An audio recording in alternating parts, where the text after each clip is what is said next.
Hello everyone, welcome to this episode. Let's take a look at how the cryptocurrency market performed over the past weekend and today, and what noteworthy events have happened in the crypto industry.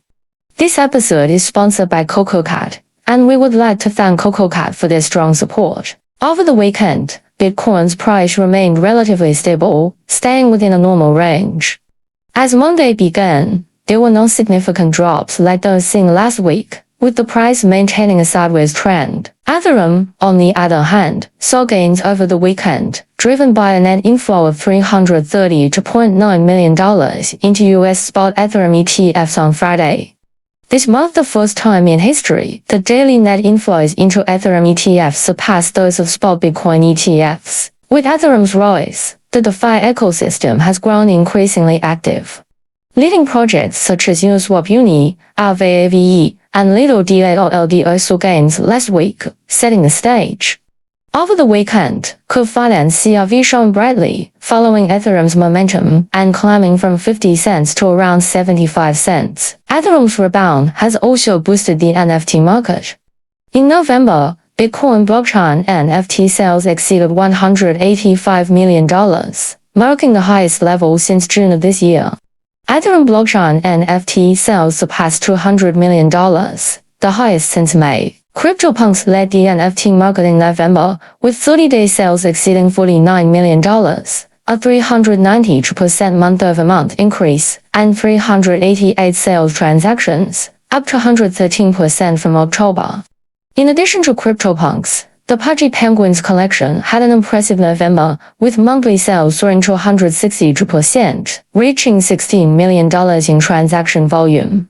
Another cryptocurrency that has been making waves is XRP. Starting from early November, its price has surged from around 50 cents to approximately $2.50, a five-fold increase.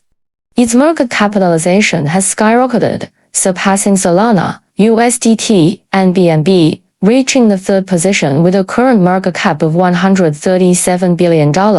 You might be wondering, what has driven this massive rally in XRP? Here are three key factors. First, positive political environment. Following Trump's election performance and SEC Chairman Gary Gensler's announcement of stepping down in January, the crypto market has seen a celebration rally. XRP, having battled legal issues with the SEC for years, is leading this charge, as the long-standing litigation appears to be nearing a resolution. Second, regulatory breakthrough. Ripple's LUSD stablecoin. It's rumored that New York's Department of Financial Services will approve Ripple's launch of the LUSD stablecoin on December 4th, opening doors for Ripple and XRP in the US crypto market. Additionally, Ripple CEO Brad Garlinghouse's $25 million donation to Trump's campaign has been seen as a strategic political move to strengthen Ripple's position in the future regulatory landscape. Third, institutional and whale support. Major institutions like BlackRock and JP Morgan have started applying for XRP-related ETFs. If approved, these ETFs could bring significant institutional investments, further boosting XRP's market cap. Whale activity has also been notable, with large XRP transactions, including one of 100 million XRP worth $167 million, showing strong investor confidence and driving market momentum. In the mainstream meme sector, the weekend saw a general increase, especially the top three by market cap Dogecoin, Shiba Inu, and Pepe, which all experienced steady growth. Dogecoin had a significant increase on Sunday, but it has seen a large correction today. It has been fluctuating between 1 and 1.3 recently, so if you enjoy swing trading, this could be something to watch. The AI sector's X started a sharp decline yesterday, dropping from around 0.8 to its current 0.55. On the blockchain meme side, Solana-based memes haven't been performing well recently, due to several factors such as the recent DEX hack, the Pump.Fun livestream incident, the market gradually shifting towards value applications, and other blockchains attracting attention. This has led to a temporary silence in Solana's meme space.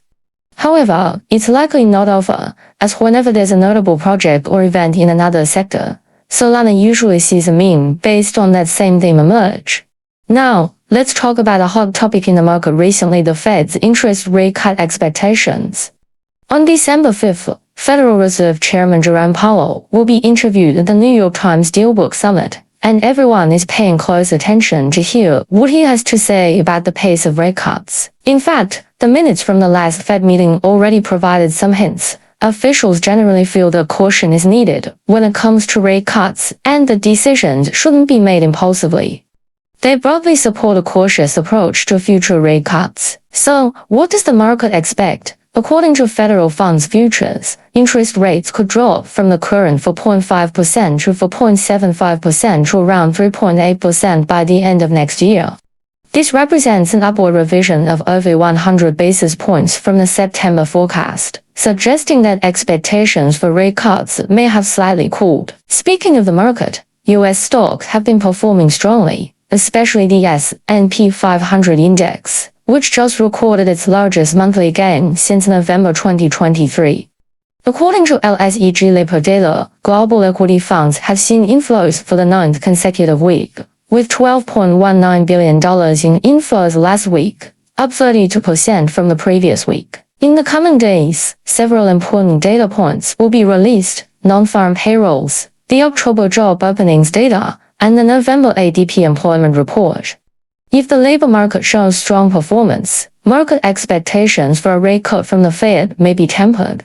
China, accelerating the development of digital trade in blockchain, artificial intelligence, and other sectors. According to Xinhua News Agency, the General Office of the Communist Party of China's Central Committee and the General Office of the State Council issued opinions on the reform and innovation of digital trade. The document calls for the vigorous development of digital technology trade, strengthening core technological innovations, and accelerating the growth of trade in sectors such as telecommunications, the Internet of Things, cloud computing, artificial intelligence, blockchain, and satellite navigation. For the blockchain industry, this is undoubtedly an exciting piece of news.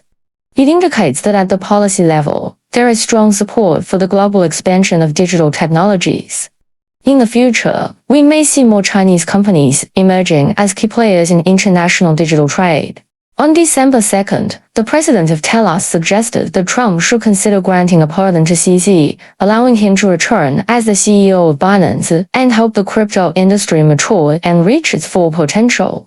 In response, CZ stated that he has no intention of returning as CEO, but would not mind receiving a pardon. Additionally, a community member suggested that Trump should appoint CZ as the head of the crypto department. CZ responded on X, formerly Twitter, saying, "I am not a US citizen, but I am always happy to help in any way I can." According to on-chain analysts, the social platform Debox's token box dropped over 30% in the past 24 hours.